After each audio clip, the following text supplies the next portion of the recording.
بسم اللہ الرحمن الرحیم۔ علم دین کی اہمیت کیا ہے؟ اگر علم دین نہیں رہے گا تو نہ آپ کا ایمان سلامت رہے گا، نہ آپ کی بیوی سلامت رہے گی، نہ آپ کا عمل سلامت رہے گا۔ ہم ہزاروں نوجوانوں کو دیکھتے ہیں، ڈاکٹر بھی ہیں، انجینئر بھی ہیں، ماسٹر بھی ہیں، پروفیسر بھی ہیں، ان سے کہا جائے کہ ذرا نماز صحیح ڈھنگ سے پڑھ کر کے دکھا دو، تو جو دعائیں نماز میں پڑھی جاتی ہیں شاید وہ دعائیں بھی انہیں مکمل طور سے یاد ہو۔ ایک صاحب ایک مرتبہ مجھ سے کہنے لگے، حضرت کبھی کبھی بہت شرم محسوس ہوتی ہے۔ میں نے کہا کب؟ کہا کبھی کبھی ایسا ہوتا ہے۔ میں نے کہا کب ہوتا ہے؟ کہا کبھی کبھی ہم جب بینک جاتے ہیں اور کوئی مولانا صاحب وہاں کھڑے رہتے ہیں، کوئی حافظ صاحب کھڑے رہتے ہیں اور کسی دوسرے سے وہ کہتے ہیں کہ ذرا وڈرال فارم بھر دو، تو مجھے بڑی شرم محسوس ہوتی ہے کہ کاؤنٹر پر کھڑا ہے اور اسے وڈرال فارم بھرنے کا طریقہ نہیں معلوم ہے، تو مجھے شرم لگتی ہے۔ میں نے کہا بات تو صحیح ہے، شرم کی بات بھی ہے۔ جب وہ عالم ہے، جب وہ حافظ ہے، تو اس کا مطلب ہے کہ اس نے مدرسے کا رخ کیا ہے، اس نے کسی درسگاہ میں پڑھا ہے، تو اتنی تعلیم تو ضرور ہونی چاہیے کہ اپنی ضرورت کو وہ خود پوری کر سکے۔ یہ شرم کی بات ہے، میں اسے تسلیم کرتا ہوں۔ لیکن اور بھی کچھ باتیں آپ کو کبھی شرم کی محسوس ہوتی ہے کہ نہیں ہوتی ہے؟ کہا حضرت کیا ہے؟ میں نے کہا میں بھی کبھی کبھی بہت شرم محسوس کرتا ہوں، مجھ سے بھی سن لیجئے کہ کب کب ایسا ہوتا ہے۔ کہا حضرت آپ بھی بتا دیجئے۔ میں نے کہا جب باپ کا جنازہ ہوتا ہے، ماں کا جنازہ سامنے موجود ہوتا ہے اور نماز جنازہ پڑھنے کی بات ہوتی ہے،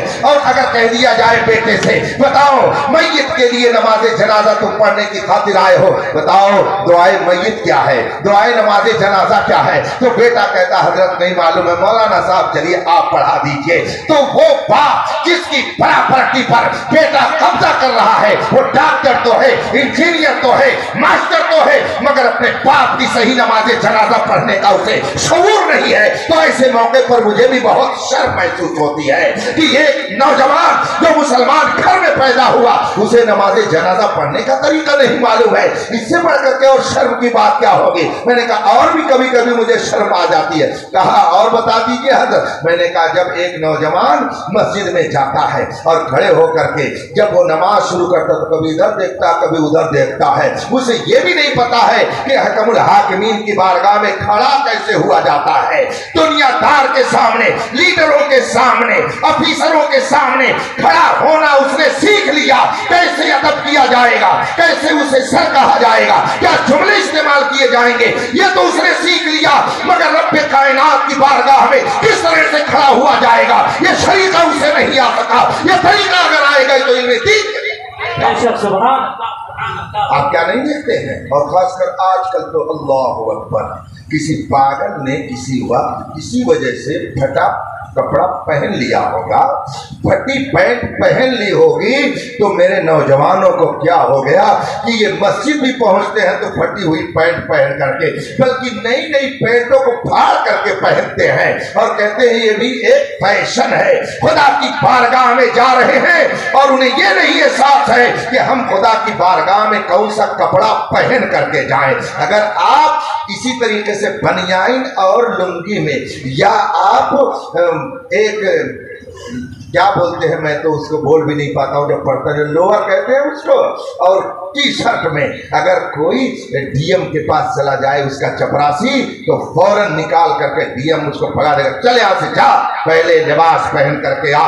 تجھ کو معلوم ہونا چاہیے کہ ڈی ایم کے بنگلے اور اس کے دفتر میں کون سا لباس پہن کر کے آیا جاتا ہے، کس انداز سے تمہیں آنا چاہیے، تمہیں پہلے سیکھ لینا چاہیے۔ تو ایک دنیا دار کے دربار میں جانے کے لیے اس نے سیکھ تو لیا کہ یہ لباس ہونا چاہیے، یہ طریقہ ہونا چاہیے، مگر خانے خدا میں جانے کے لیے کون سا طریقہ اختیار کیا جائے یہ اسے نہیں معلوم ہے۔ آج جب آدمی نماز پڑھنے کے لیے مسجد میں جاتا ہے اور اگر سامنے کوئی ویلپ ٹو ڈیتھ قسم کا نمازی کھڑا ہو گیا تو جب وہ رکوع میں جاتا ہے تو پیچھے کا حصہ سب نظر آتا ہے، اور بیچارہ جو پیچھے سیدھا سادہ نمازی نماز پڑھ رہا ہوتا ہے اس کی نماز میں بھی کسی نہ کسی طور سے فطور پیدا کرنے کا ذریعہ بن جاتا ہے، جس کو یہی نہیں معلوم ہے کہ خدا کی بارگاہ میں کون سا لباس پہن کر کے جانا چاہیے، کیسے بات کرنی چاہیے، کیسے گفتگو کرنی چاہیے۔ تو کیا یہ شرم کی بات نہیں ہے؟ یہ اس سے زیادہ شرم کی بات ہے۔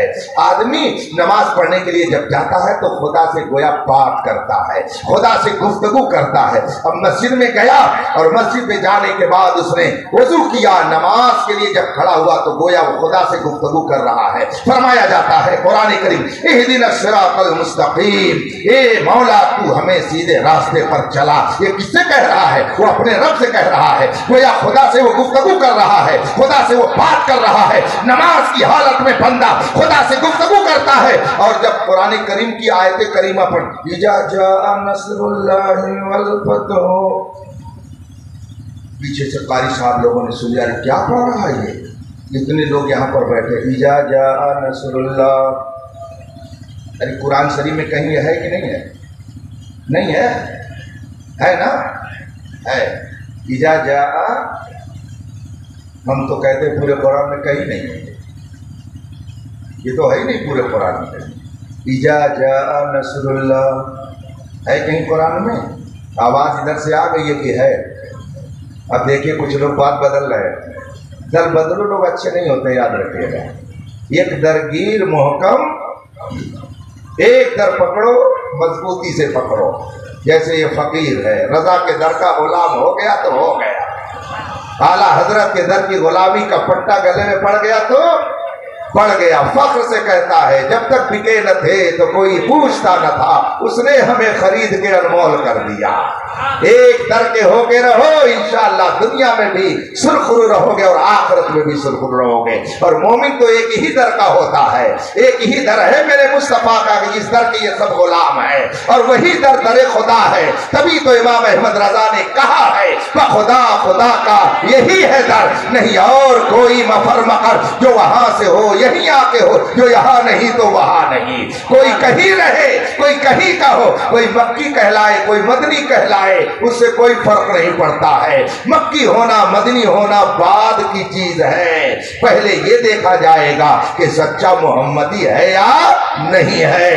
ابو جہل مکی تھا، ابو لہب مکی تھا، عتبہ اور شیبہ مکی تھے، عبداللہ ابن ابی بدنی وہ مدنی یہ مکی، نہ اس کا مدنی ہونا کام آیا نہ اس کا مکی ہونا کام آیا۔ اور میرے بلال حبشی نہ مکی تھے نہ مدنی تھے، نہ ہاشمی تھے نہ قریشی تھے، نہ رسول پاک صلی اللہ علیہ وسلم کے خاندان کے تھے، وہ حبش کے رہنے والے تھے، مگر مصطفیٰ کے سچے وفادار تھے۔ تو 1400 سال ہو گئے، پوری دنیا میں بلال حبشی کا کوئی جواب نہیں ہو سکا۔ اسی لیے علماء فرماتے ہیں پیارے حبیب کو پکار، پیارے نبی کا نام لے، دامن مصطفیٰ میں آ پائے رسول تھام لے۔ ایک در ہے میرے مصطفیٰ کا، جو اس در کا ہو جاتا ہے تو خدائی اس کے قدم میں۔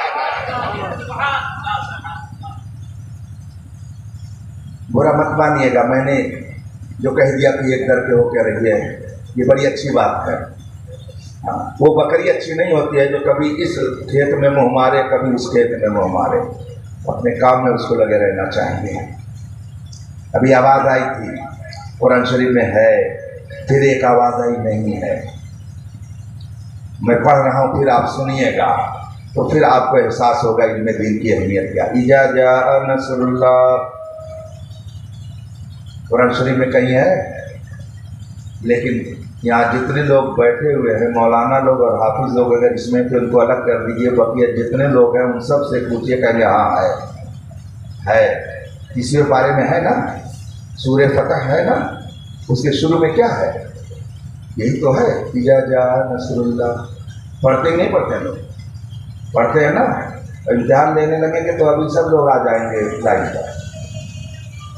سنیے، جو شخص قرآن پاک کو صحیح ڈھنگ سے نہیں پڑھ پائے گا وہ پڑھے گا اذا جاء نصر اللہ۔ ہم پوچھیں گے ان قرہ حضرات سے حفاظ سے یہ کہاں ہے، کہیں گے حضرت آپ بڑے قابل ہوں گے مگر آپ قرآن غلط پڑھ رہے ہیں، قرآن میں یہ نہیں ہے۔ اب ان سے پوچھیں گے ہم کیا ہے، وہ کہیں گے اذا جاء نصر اللہ۔ فرق سمجھ میں آیا کہ نہیں سمجھ میں آیا؟ اذا جاء نصر اللہ، اور پھر میں نے کیا پڑھا؟ اذا جاء نصر اللہ۔ زمین اور آسمان کا فرق ہو گیا، یاد رکھیے گا۔